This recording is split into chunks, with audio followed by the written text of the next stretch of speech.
माननीय रोहित पवार यांनी उपस्थित केलेले जे मूलभूत प्रश्न आहेत ते अत्यंत महत्त्वाचे आहेत, जे सर्वसामान्य लोकांच्या मनामध्ये ते निर्माण झालेले आहेत. त्याचं उत्तर देण्याची जबाबदारी राज्य सरकारची आहे, पण त्याचबरोबर केंद्रीय हवाई वाहतूक खात्याची पण आहे.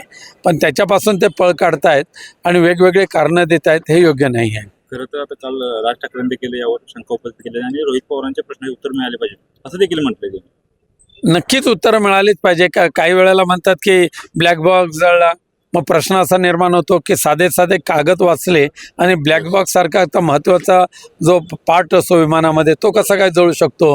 हे सगळेच प्रश्न न उत्तर देण्यासाठीच सरकारसाठी आहेत ते, परंतु त्यांची उत्तरं सरकारला द्यावीच लागतील. राज्यसभेत देखील विषय आलेला आहे. काय नेमके आता शिवसेना ठाकरे गटाचे तो आमच्या पक्षप्रमुख उद्धवजी ठाकरे जो निर्णय घेतील तो सर्वांना मान्य आहे. खरं तर कोल्हापुरात नगरपालिकेच्या निवडणुकीत एक गोंधळ पाहायला मिळाला. तिकडून नगरसेवकपदी सुनील मोदींची निवड झाल्यानंतर आपल्या गटातील कार्यकर्ते नाराज झाले.